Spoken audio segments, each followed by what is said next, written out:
balita ngayong tanghali. Reorganization ng National Intelligence Coordinating Agency ipinag-utos ni Pangulong Ferdinand Marcos Jr.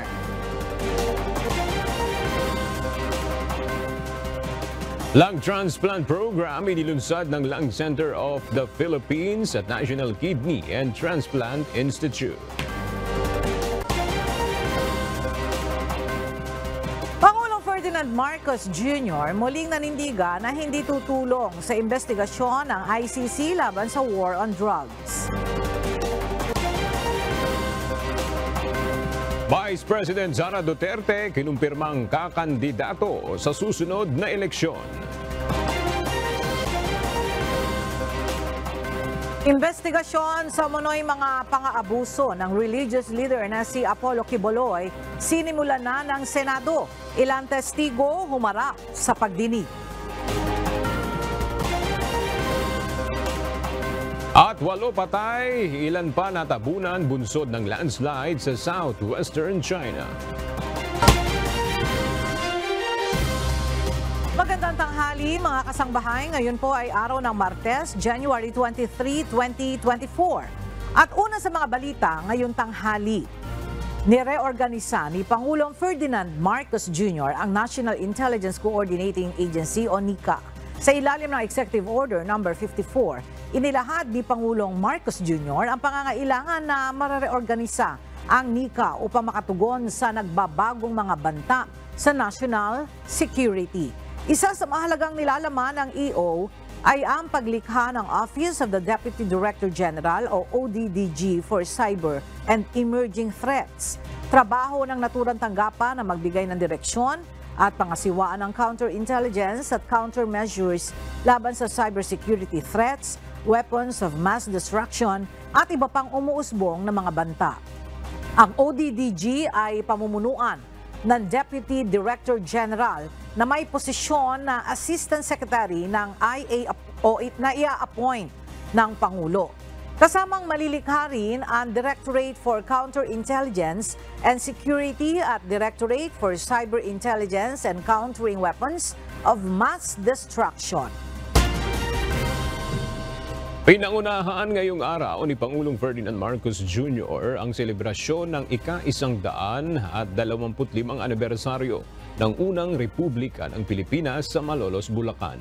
At para sa detalye, makibalita tayo kay Nestor Torres live. Nestor, ano yung naging mensahe ng Pangulo ngayong pinagdiriwang ang anibersaryo ng unang Republika ng Pilipinas? Magandang tanghali. Sa mensahe nga ng Pangulo, ipinangako nito sa mga mamamayang Pilipino na magiging karamay siya sa pagsubok at sa kahirapan ng bansa. Pinangunahan ni Pangulong Marcos ang pagtataas ng watawat at pag-aalay ng bulaklak sa bantayog ni General Emilio Aguinaldo sa pagdiriwang na ika-125 taong anibersaryo ng unang Republika ng Pilipinas sa makasaysayang lugar ng Barangay Charge sa Malolos, Bulacan, pasado alas 8 nga kaninang umaga.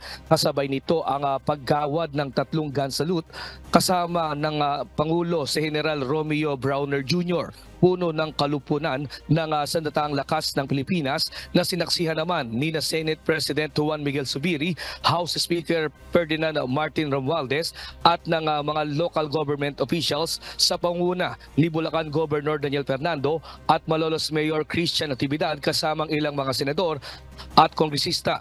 Ang nasabing okasyon ay may temang kalayaan, kinabukasan, kasaysayan. Sa talumpati ng Pangulo sa loob ng Barangay Charge, ipinahayag nito ang kahalagahan ng ang Kongreso ng Malolos at halaga ng unang Republika ng Pilipinas.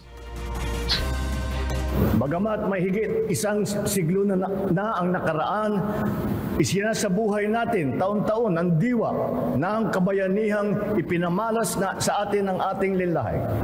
Higit pa sa mga pagsariwa ng kanilang kadakilaan at mga sakripisyo, binibigyang buhay natin sa ating puso at mga gawa ang kagitingan, katapatan at pagmamahal sa bayan. Tubalit sinabi ng Pangulo na hanggat may banta ng sakit, kahirapan at kalamidad, at patuloy pa rin ang laban ng bansa. Ipinangako ng Pangulo na nakahanda ang gobyerno na humarap sa anumang laban na ito para masolusyonan ang iba't ibang problema ng bansa, lalo na sa mga mapang-abuso sa katiwalian. Ngunit hindi maikakaila na patuloy pa rin ang laban ng bayan sa banta ng sakit, ng kahirapan, kalamidad at iba pang uri ng mga panganib. Kaya naman, makakaasa kayong magiging karamay ninyo ang pamahalaan sa pagharap sa mga pagsubok na ito. Patuloy kaming nagsisikap na pangangalagaan ang ating mga kababayan mula sa iba't ibang uri ng katawalian, pang-aabuso, kawalan ng katarungan. Kagaya ng pagkatatag ng Unang Republika, naniniwala naman si House Speaker Ferdinand Martin Romualdez at Senate President Juan Miguel Zubiri, kailangan ng bansa ng maayos na pundasyon ng pamamahala para sa kapakanan na makamit ang karapatan ng mamamayang Pilipino. Ang paniniwala na ang tunay na kapangyarihan ay nagmumula sa mga kamamamayan. Ang paninindigan ng ang bawat Pilipino ay pantay na mga karapatan. Ang kapangyarihan na hubugin ang kaunlaran ng bansa sa pamamagitan ng pagpili ng mga opisyal na mananagot sa taumbayan. Isa lang ang nasa puso ng mga nagsulat ng Malolos Constitution na bigyang pundasyon ang ating kalayaan at bigyang hugis ang isang tapat na pamahalaan. Hindi nila iniisip ang kanilang sarili o sariling kapakanan. Ang Unang Republikang Pilipino na itinatag matapos ang ratifikasyon ng Saligang Batas ng 1899 ay kinilala bilang pinakauna sa mga constitutional republic sa Asia. Nagsisimboliko ito ng tagumpay laban sa mga dayuhan at nagsilbing inspirasyon para sa ibang mga bansa sa mga susunod pang mga bansa.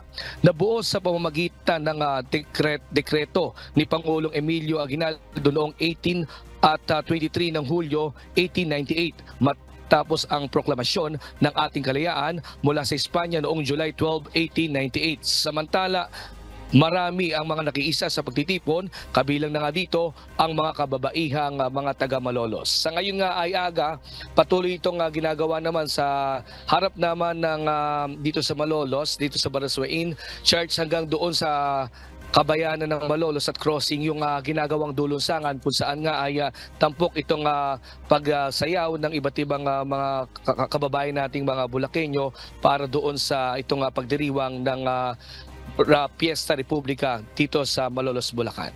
At yung latest live, balik sa iyo. Aga? Maraming salamat, Nestor Torres. Opisyal nang inilunsad ngayong araw ang lung transplant program ng Lung Center of the Philippines at ng National Kidney and Transplant Institute. Mismong si Pangulong Ferdinand Marcos Jr. ang nanguna sa paglulunsad ng programa.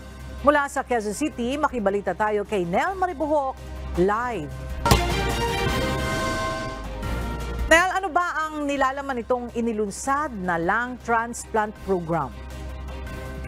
Yes, sa ilalim ng programa, magkakaroon ng malaking pag-asa na gumaling ang mga pasyenteng may malalang sakit sa baga. Ang lung transplant program ay opisyal na inilunsad ng Lung Center of the Philippines at ng National Kidney and Transplant Institute ngayong araw. Today we launched the lung transplantation program, giving hope to patients whom you have seen afflicted with end-stage lung disease. Naniniwala naman si Pangulong Ferdinand Marcos Jr. na magiging matagumpay ang healthcare service na ito. I know you will succeed because you are torchbearers of the tradition of bold and brave initiatives upon which medicine has advanced and diseases have retreated. It is the same grand vision which prompted the establishment of the LCP and the NKTI and the Heart Center during an era when great things were not only dreamed of, but developed. Kinilala rin ng Pangulo ang serbisyo at pagsasakripisyo ng mga healthcare workers upang mapangalagaan ang kalusugan ng mga Pilipino. Yan muna ang ating update. Balik sa Ella. Maraming salamat, Nel Maribuhok. Isasagawa sa darating na linggo, January 28, ang bagong Pilipinas Kick-Off Rally sa Quirino Grandstand sa Maynila. Bagamat hindi pa idinitalye ng Malacanang ang nilalaman ng buong programa, inaanyayahan ng Presidential Communications Office ang publiko na dumalo at makiisa sa gaganaping event. Pangunahing dadalo sa kick-off rally si Pangulong Ferdinand Marcos Jr. kasama ang iba pang mga opisyal ng pamahalaan at ilang celebrities. Nauna nang inianunsyo ng Malacanang na ang bagong Pilipinas ang branding ng leadership at governance ng PBBM administration. Nakipagpulong kay House Speaker Martin Romualdez ang 4 na malalaking grupo ng retired military generals upang igiit ang kanilang suporta sa administrasyon ni Pangulong Bongbong Marcos Jr. Gayon din sa liderato ng 2 kapulungan ng Kongreso. Sinabi ng mga ito sa liderato ng Kamara na walang katotohanan sa kumakalat na aligasyon sa social media na suportado umano ng Philippine Military Academy alumni at iba pang grupo ng retirees ng Armed Forces of the Philippines ang destabilization moves laban sa PBBM administration. Bukod dito, laban din sila sa anumang grupong nagtatanggam pabagsakin ang pamahalaan. Ayon naman kay Speaker Romualdez, laging nakahanda ang Kamara sa kanilang tinig kahit wala na ang mga ito sa serbisyo. Iginiit ni House Speaker Martin Romualdez ang pangangailangang isulong ang charter change sa pagbabalik ng sesyon ng Kongreso kahapon, January 22. Samantala, itinanggi ng House Leader ang akusasyong siya ang nasa likod ng People's Initiative Campaign para amyendahan ang saligang batas. Ang detalye sa ulat ni Rosa Licoz. 209 na mga mambabatas ang tumugon sa roll call kaya idineklara ang quorum sa unang araw ng sesyon ng House of Representatives para sa taong 2024, araw ng Lunes, January 22. Sa kanyang talumpati, iginiit ni Speaker Martin Romualdez ang pangangailangang isulong ang pagbabago sa saligang batas upang makamit ang tuloy-tuloy na paglago ng ekonomiya. It is critical that we facilitate the entry of foreign capital and direct investments into our economy, and it's an imperative that we re-examine the Constitution and carefully scrutinize pertinent economic provisions to eliminate the barriers that restrict potential growth. Muli niya ring winelcome ang hakbang ng Senado na repasuhin ang 1987 Constitution sa pamamagitan ng pagpasa ng Resolution of both Houses No. 6 na nagsusulo ng amendments sa mga partikular na economic provision ng 1987 Constitution. Sa tulong ng Senado at lahat ng Pilipino naghahangad ng pagbabago, matutupad na rin ang pangarap natin na mabuksan ang ekonomiya para makapasok ang pondong kailangan sa paglikha ng mas maraming negosyo, trabaho at kabuhayan ng mga Pilipino.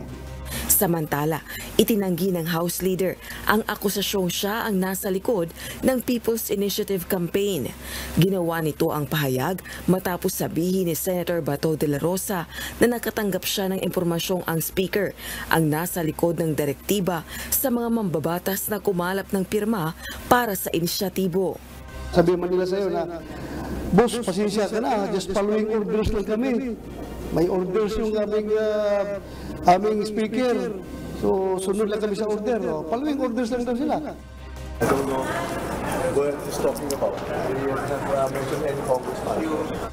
Nagsagawa naman ng kilos protesta sa harap ng House of Representatives ang multi-sectoral groups upang tutulan ang isinusulong na tiyatsa sa unang araw ng pagbabalik sesyon ng Kamara. Ayon sa kanila, sa halip na magbigay daan sa interes ng mga banyaga, ang pagsusulong ng mga panukalang mag-aangat sa antas ng pamumuhay ng mga Pilipino ang dapat pagtuunan ng pansin ng mga mambabatas. Halimbawa nito ang taas sweldo at suporta sa local producers. Rosa Licoz, UNTV News and Rescue. Diyos ang aming sandigan, serbisyo publiko ang aming pinahahalagahan.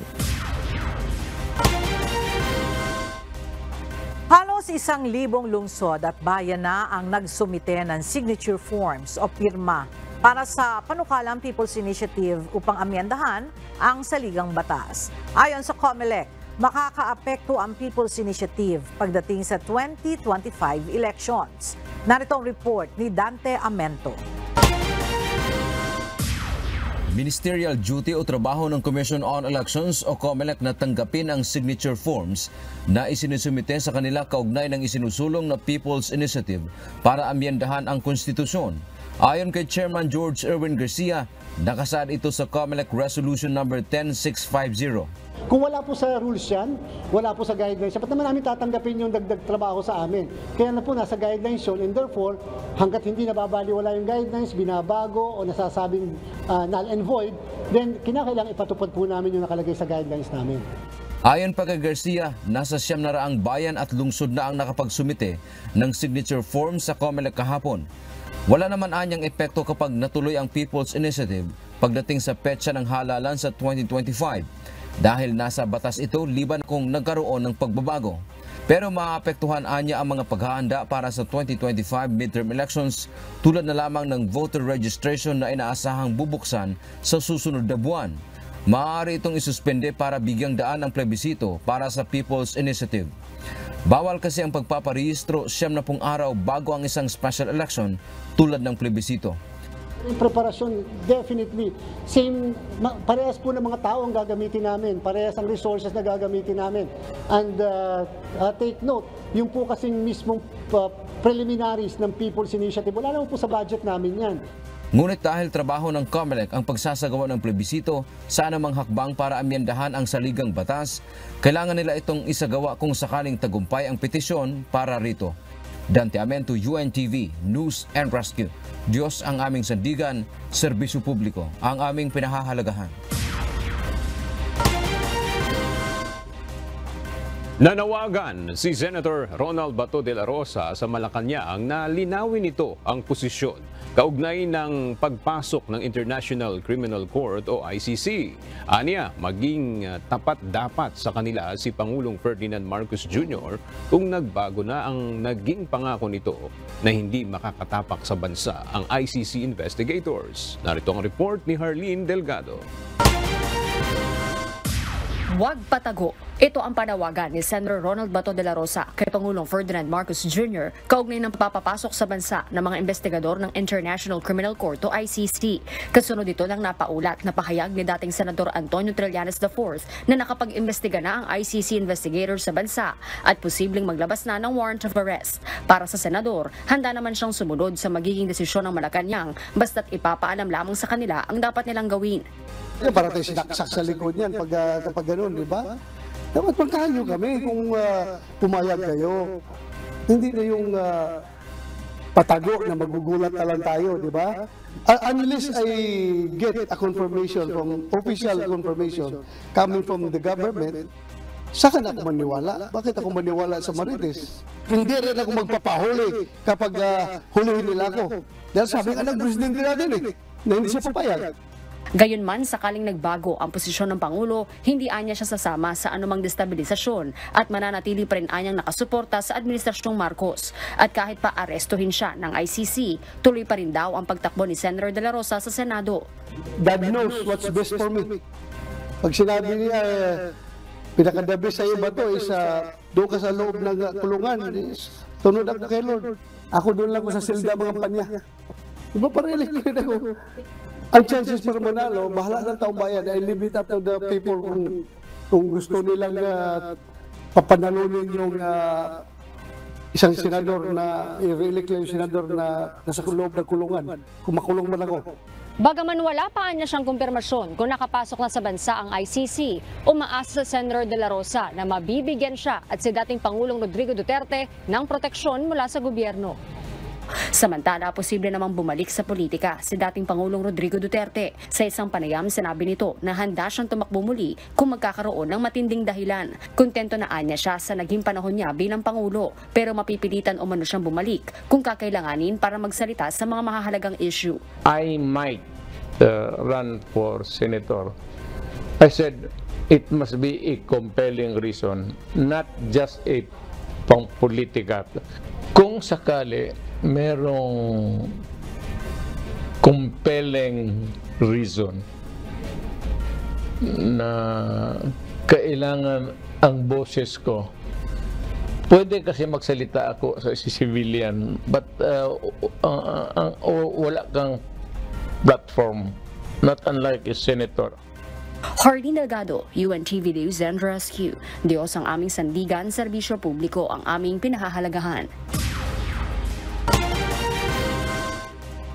Muling nanindigan si Pangulong Ferdinand Marcos Jr. na hindi makikipagtulungan ang Pilipinas sa investigasyon ng International Criminal Court o ICC sa war on drugs ng nakaraang administrasyon. Ayon kay Pangulong Marcos Jr., walang jurisdiksyon ang ICC sa Pilipinas. At kung nandito na anya sa bansa ang ICC investigators, ay wala ring ahensya ng pamahalaan na maaaring tumulong sa kanilang investigasyon. Let me say this for the 100th time. I do not recognize the jurisdiction of ICC in the Philippines. I consider it as a threat to our sovereignty. Therefore, the Philippine government will not lift a finger to help any investigation that the ICC conducts. However, as ordinary people, they can come and visit the Philippines. Pero hindi kami tutulong sa kanila. In fact, binabantayan namin sila, making sure that hindi sila, that they do not come into contact with any agency of government. Inihayag ni Senator Ronald Bato de la Rosa na si former presidential spokesperson Attorney Harry Roque ang magsisilbing lead counsel nila ni dating Pangulong Rodrigo Duterte. Ito ay kung sakaling matuloy ang planong investigasyon ng International Criminal Court kaugnay sa kontrobersyal na war on drugs ng nakaraang administrasyon. Ayon kay Senator Bato, nakausap na rin niya si Attorney Roque hinggil sa umunoy mga report na nasa Pilipinas na ang ICC investigators. Nauna nang inihayag ni Senator Antonio Trillanes na nakakuha na ng sapat na ebidensya ang ICC investigators laban kay Duterte at may inihahanda na rin umanong warrant of arrest laban sa dating presidente na posibleng ilabas sa second quarter ngayong taon. Nagdeklara na si Vice President Sara Duterte na muli siyang kakandidato sa susunod na eleksyon. Ito ang naging pahayag ng Vice Presidente sa kanyang speech kahapon sa isang event sa Davao City. Gayunman, hindi na nito idinetalye kung sa anong posisyon siya kakandidato, pero matatapos ang kanyang termino sa pagka-Vice Presidente sa taong 2028, habang idaraos naman ang midterm election sa bansa sa taong 2025.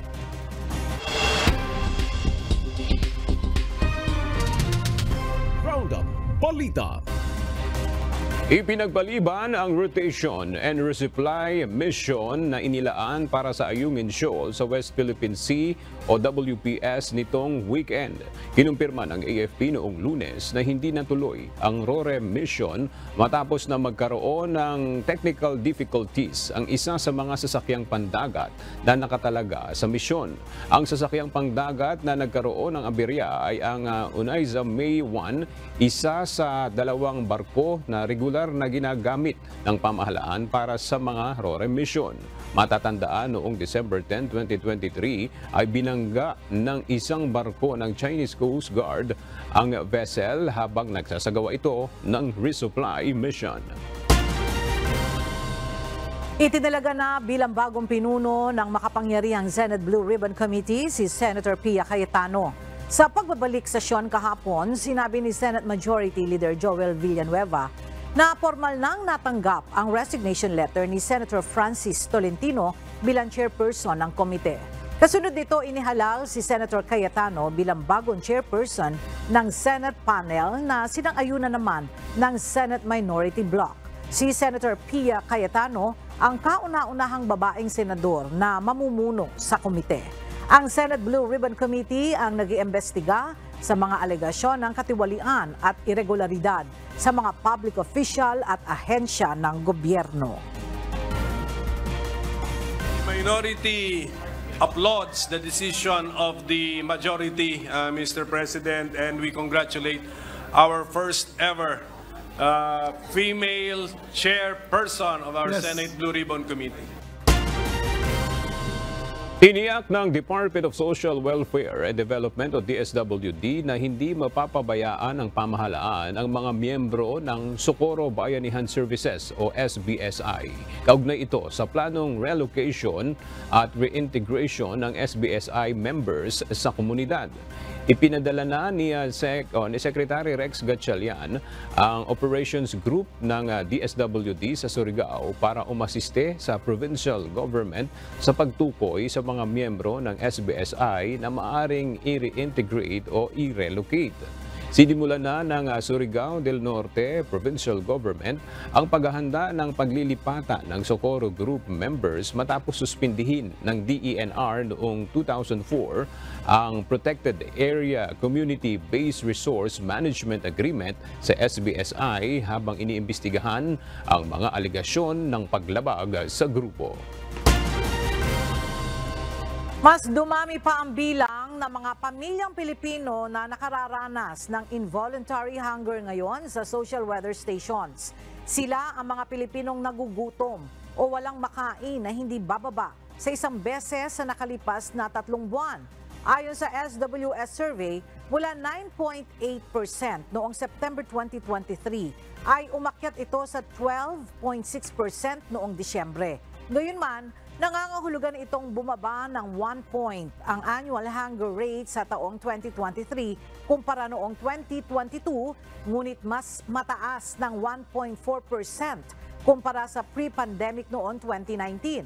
Isinagawa ang naturan survey noong December 8 hanggang December 11 sa 1,200 respondents. Ayon sa SWS, mas tumaas ang bilang ng hunger rate sa Luzon sa labas ng Metro Manila na sinundan naman ng Metro Manila, Mindanao at Visayas.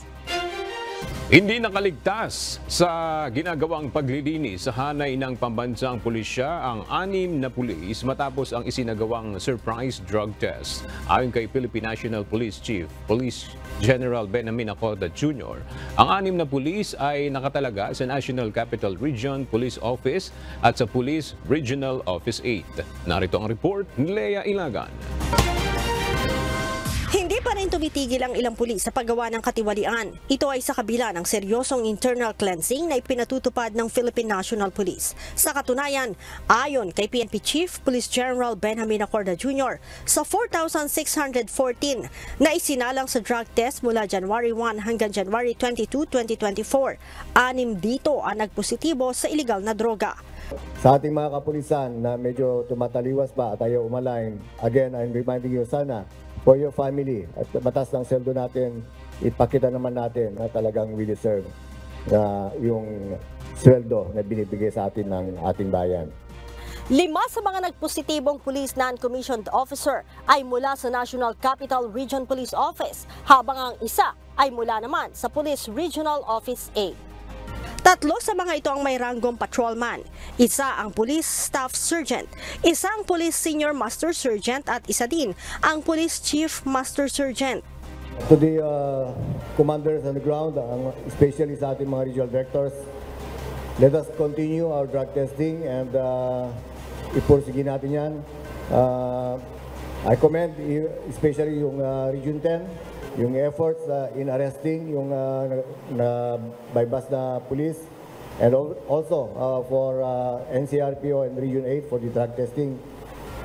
Ituloy-tuloy natin yung internal cleansing. That is the only way para maniwala ang ating kababayan, mga Pilipino, or of course mga dayuhan, that the police force is really doing its best to weed out of its organization mga misfits and iskalawas. Ayon kay Chief PNP, inalis na mga ito sa kanilang pwesto habang umuusad na rin ang kasong kriminal at administratibo. Rest assured, the PNP will not tolerate such behavior, and we will ensure that appropriate charges are filed to address this issue and uphold the uncompromising principles of a drug-free police force. Simula July 1, 2022 hanggang January 10, 2024, nasa 108 ng pulis ang natanggal sa serbisyo dahil sa paggamit at pagkakasangkot sa illegal drugs activities. Lea Ilagan, UNTV, News and Rescue, Diyos ang aming sandigan, serbisyo publiko ang aming pinahahalagahan. Binalaan ng pamunuan ng pambansang pulisya ang mga tauhan nito na makikialam sa usapin ng Chacha. Ayon kay PNP Chief Police General Benjamin Acorda Jr., dapat na manatiling profesional at apolitical ang buong hanay ng PNP. Maaari lamang anya silang pumasok sa eksena kung may problema sa peace and order. Hindi anya maaaring pumanig ang mga pulis sa alinmang grupo kaugnay na sa pagsusulong ng pag-amyenda sa saligang batas sa pamamagitan ng People's Initiative. Inanunsyo na ng Department of Social Welfare and Development o DSWD ang karagdagang 500 pesos sa monthly pension na matatanggap ng mga senior citizen. Inaasahang 4 na milyong benepisyaryo ang makatatanggap ng nasabing pensyon. Naghihintay naman ang National Commission of Senior Citizens na ma-turn over sa kanila ang pamamahagi ng buwan ng ayuda. Narito ang report ni Jed Neresina. Indigento ang mga walang kakayahang mga senior citizen ang kwalipikadong makatanggap ng monthly pension na 1,000 pesos. Sila ay ang walang natatanggap na anumang tulong mula sa kanilang retirement, SSS, GSIS at iba pa. Kung wala po kayong retirement at wala kayong regular na suporta, you are entitled to being called an indigent senior citizen and therefore pwede pong makakatanggap. Ayon kay Attorney Franklin Quijano, Chairperson ng National Commission of Senior Citizens, ang Department of Social Welfare and Development ang namamahagi nito sa mga benepisyaryo. Inaantay lang aniya ang sagot ng DSWD upang opisyal na may turnover ang distribution process sa kanila. Dagdag ni Quijano na handa ang lahat ng kanilang regional offices para rito. At sumulat na tayo December last year na tayo ay ready na sa lahat na regional offices at pwede nang maging bahagi sa distribution process. Ngunit inaantay natin ang DSWD na makipag-usap para magkaroon ng actual turnover. Sa kabila nito, may ilang senior citizens ang hindi pa rin nakatatanggap nito. Kasama sila Tatay Edwin at Nanay Marieta na nakatira sa gilid ng Riles. Pareho silang walang hanap buhay at gumagawa na lang ng paraang makaraos sa araw-araw. Walaan nila silang alam kung paano ito makukuha dahil ang tanging sinasabi lang sa kanila ay magpunta sa DSWD at magpa-interview. Hirap naman ang mag-asawa dahil si Tatay Edwin ay di na makalakad samantalang hindi marunong bumiyahe si Nanay Marieta. Gusto nila yung mga tao, sinasabihan ako, pa-interview daw ako sa DSWD. Paano hindi ako makalakad? Yan ang problema ko. Isa rin si Mang Simeon na hindi nakatatanggap ng pensyon. Sa kanyang kalagayan naman, hindi pa niya maharap ang requirements na hinihingi ng barangay. Kaya pinagpapaliban na lang niya ito kahit malaking tulong sana ito sa kanya. Kasi sa akin ang pananaw ko sa sarili ko, sayang isang araw ko kahit 200 ang araw ko siyempre malaking bagay po yun Una, kabuhayan. Siyempre kain-kain araw-araw gagawin Yun lang ang pinakauna kong Siyempre kapag makakatanggap ako, ang una talaga kabuhayan. Bibili ko ng kabuhayan, matitira yun ang magagastos ko. Para naman kay Mang Reynaldo na nakatatanggap ng pensyon, mas maganda na maibigay ito kada buwan para sa kanyang araw-araw na gastos at pambiling gamot. Maganda yung monthly. Monthly, parang naiipon, 500. Kaya dalawang buwan, 2,000. Nakukuha kagad na nakukuha kagad. Kailangan makabili ako ng gamot na pangangailangan ko. Ngayon, hindi pa lahat ng indigent senior citizens ay nakikinabang ng monthly pension mula sa DSWD. Hindi pa rin ito na ibibigay kada buwan gaya ng nararapat. Jed Neresina, UNTV News and Rescue. Diyos ang aming sandigan, serbisyo publiko ang aming pinahahalagahan. Muling Ipinagpatuloy ngayong araw ng Kamara ang investigasyon kaugnay ng paglabag sa senior citizens at persons with disabilities discounts. Ito ay matapos maiulat ang pagtanggi ng ilang establishmento sa pagkakaloob ng discounts sa senior citizens at PWDs. Mula sa House of Representatives, alamin natin ang update kay Rosalie Coz live. Rosalie, ano na napag-usapan sa pagdinig? Ela, ngayong araw ang ikalawang pagdinig ng House Committees on Ways and Means and Senior Citizens and Special Committees o Special Committee on Persons with Disabilities kaugnay ng paglabag sa pagkakaloob ng karampatang discounts at iba pang benepisyo para sa senior citizens at persons with disabilities o PWDs. Batay sa ulat ng Philippine National Council on Disability Affairs, 154 complaints ang natanggap ng kanilang opisina kaugnay ng issue para sa taong 2023. 127 sa mga ito reklamo laban sa iba't ibang establishmento, kabilang na yung mga sikat na fast food restaurants, hotels, supermarkets, drugstores, food delivery at transport app. Pinangalanan ito sa pagdinig ni Ways and Means Chair Albay 2nd District Representative Joey Salceda. Nagsalita naman ang mga kinatawan ng isang sikat na drugstore at iginiit na hindi ito nakatanggap ng kopya ng reklamo kaugnay ng issue. Gayunman, handa itong makinig sa mga reklamo at tugunan ito. Ganito rin ang tugon ng iba pang stakeholders na dumalo sa pagdinig. Napag-usapan din ang issue kaugnay ng pagkalat ng fake senior citizen IDs at PWD cards. Kabilang naman ito sa concern ng Hotel and Restaurant Association of the Philippines. Sa ngayon ay nagpapatuloy pa ang pagdinig ng House Committee on Ways and Means and Senior Citizens and Special Committee on Persons with Disabilities kaugnay ng issue. Balik sa iyo, Ella. Maraming salamat, Rosalie Coz. Sinimulan na ngayong araw ng komite sa Senado ang pagdinig kaugnay ng mga alegasyon ng pang-aabuso ng religious leader na si Apollo Kibuloy. Dito sumalang ang ilan umanong dating miyembro ng religious group na tumistigo sa investigasyon. Mula sa Senado, may report si Harleen Delgado live. Arlene, ano yung mga naging testimonya ng mga dati umanong miyembro ng religious group? Ilang mga dati umanong miyembro ng religious group ni Apollo Kibuloy na Kingdom of Jesus Christ o KJC ang tumestigo sa umano'y pang-aabuso nito sa mga menor de edad sa pagdinigyan ng Senate Committee on Women, Children, Family Relations and Gender Equality. Dito naging emosyonal si alias Amanda na ikinwento ang kanyang pinagdaanan kay Kibuloy. Anya, 17 taong gulang lamang siya nang sinimulan umanong pagsamantalahan ng religious leader. Hindi anya nagawang questionin ang ginawa sa kanya dahil bahagi umano ng pagiging parte ng close and pastoral member ng grupo ang pagsakripisyo sa kanilang katawan. Paalala lamang po, masela ng ilang bahagi ng salaysay ni alias Amanda. Kinausap ako ni Miss Roy. Sabi niya, parte daw ng trabaho ng Ministry of the Pastorals na imasahe si Kibuloy.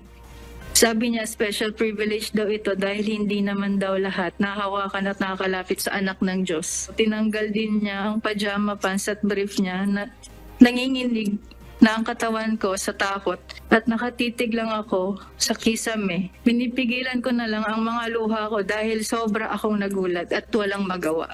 Pagkatapos ay tuluyan na akong pinagsamantala ni Apollo Kibuloy. Ang masasabi ko lang, sobrang traumatic ng pinagdaanan ko sa loob ng KJC compound.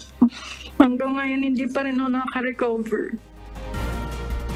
Bukod dito, hanggang ngayon, hindi rin umano inilalabas ang kanyang transcript of records para sa kanyang pag-aaral. Nagpalabas din ng video ang komite ng mga testimonya ng ilang Ukrainian nationals na naging miyembro na sina alias Sofia at alias Nina.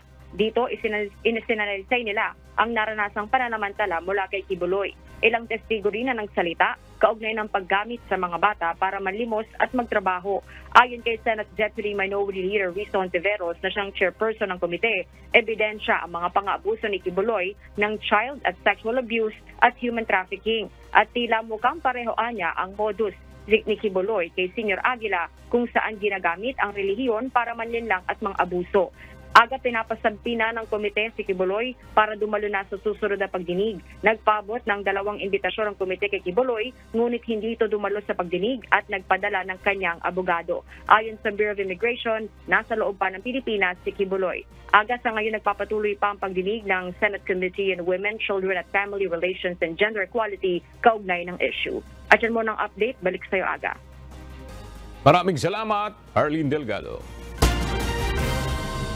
Pinatawa ng indefinite suspension ng National Telecommunications Commission ang Sunshine Media Network International o SMNI.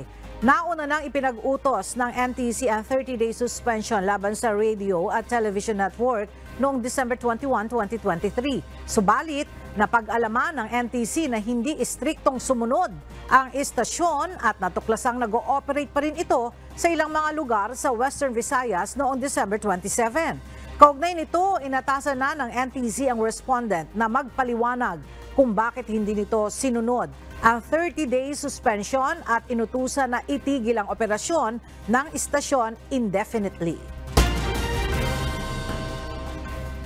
Isinasagawa ngayong araw ng South Korean firm na Miro ang demonstration ng kanilang sample machines na posibleng gamitin sa 2025 midterm elections. Mula sa Maynila, alamin natin ang detalye kay Dante Amento live. Dante, kamusta yung isinagawang demo sa mga makinang posibleng gamitin sa 2025 elections?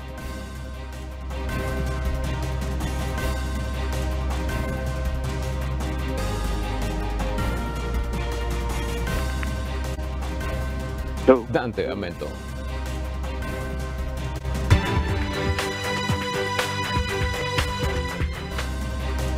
Plano ng Department of Agriculture Region 2 na magsagawa ng cloud seeding sa susunod na buwan. Ito ay upang tugunan ang kakulangan ng tubig sa rehiyon dahil sa epekto ng El Nino. Ayon sa DA Region 2, target nilang patubigan ang mga taniman ng palay at mais na siyang karaniwang itinatanim ng mga magsasaka sa Cagayan Valley. Patuloy rin ang kanilang koordinasyon sa National Irrigation Administration, PAG-ASA, upang mabigyan ng gabay ang mga magsasaka at maiwasan ang malalang epekto ng El Nino. Mas hinigpitan pa ng 2 lokal na pamahalaan ang pagbabantay sa paligid ng riles ng tren sa may bahagi ng Albay matapos ang naitalang aksidente sa lugar. Para sa detalye, makibalita tayo kay Jerry Galicia live. Jerry, paano ang ginagawang pagbabantay ng mga LGU dyan sa mga riles ng tren sa Albay? Yes, ilalatasan na ng 2 alkalde ng 2 munisipalidad ang mga barangay officials sa mahigpit na pagbabantay doon sa mga riles sa Philippine National Railways o PNR sa Albay.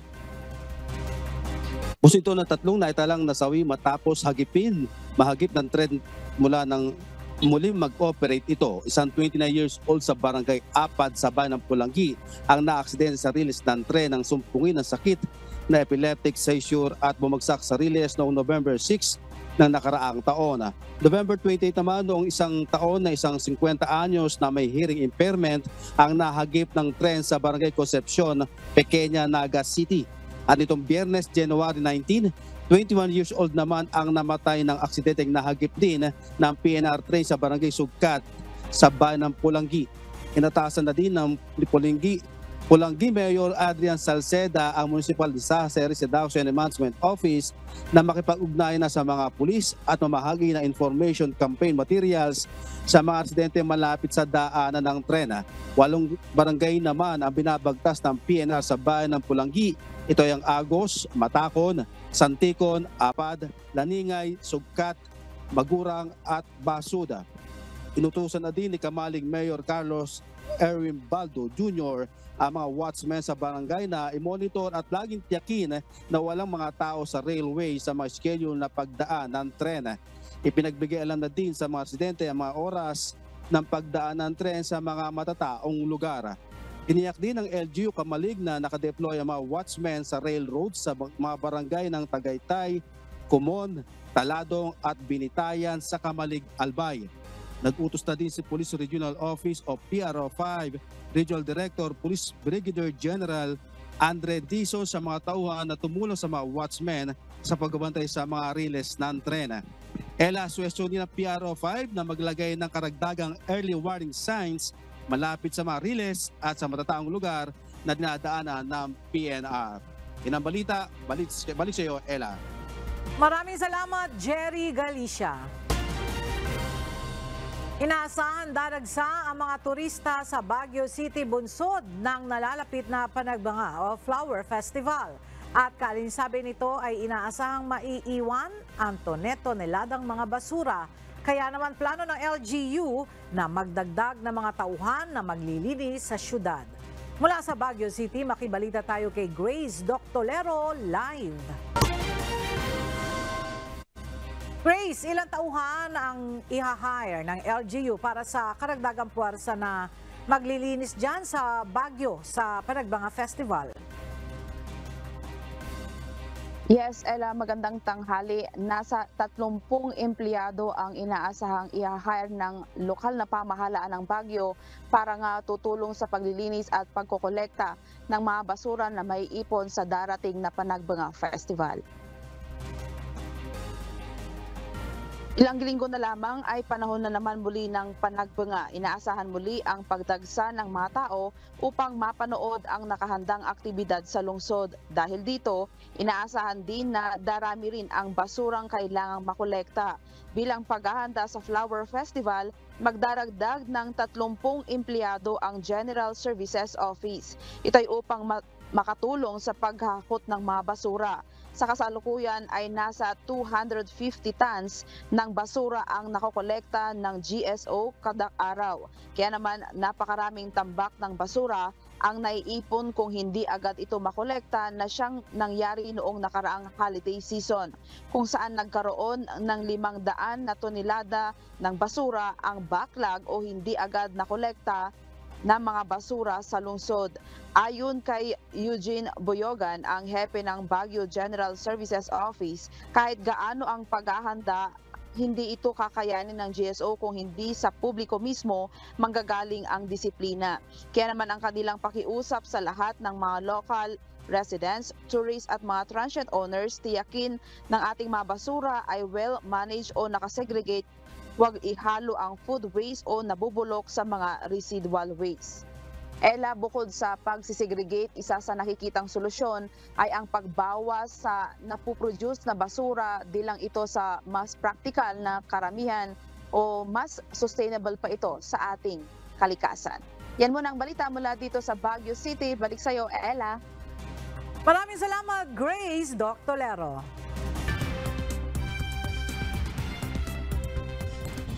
8 tao ang nasawi at ilang dosena ang natabunan sa pagguho ng lupa sa southwestern China. Batay sa state media, 18 bahay ang natabunan sa landslide at pinalikas ang mahigit sa 200 residente sa Shenzhou County, Yunnan Province. Agad na nag-deploy ng nasa 200 rescue workers, fire engines at iba pang equipment upang tumulong sa rescue efforts. Ipinag-utos naman ni Chinese President Xi Jinping ang all-out rescue operations. Naglunsad ng panibagong joint air strikes ang Estados Unidos at United Kingdom laban sa 8 Houthi targets sa Yemen ayon sa Pentagon. Pinintirya nito ang isang underground storage site at Houthi missile at surveillance capability. Ayon sa US at UK, pinoprotektahan nila ang malayang pagdaloy ng komersyo sa Red Sea.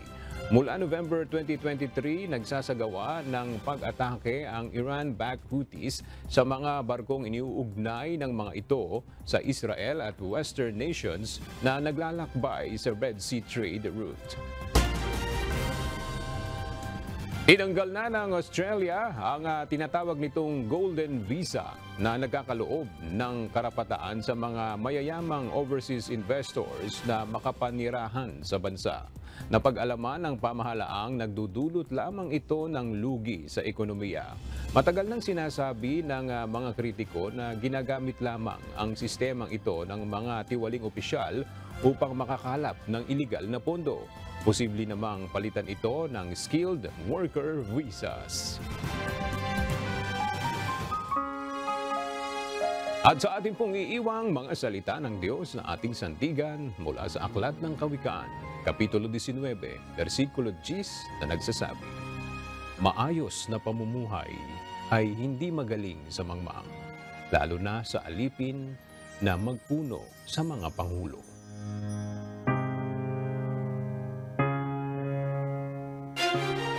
At yan ang mga balita ng aming tinutukan at inaksyonan dahil sa aming pagbabalita. Una, ang pagkalinga sa kapwa. UNTVC News, may balita saan mang panig ng daigdig. At dito sa UNTV, Diyos ang aming sandigan, serbisyo publiko ang aming pinahahalagahan. Magandang tanghali.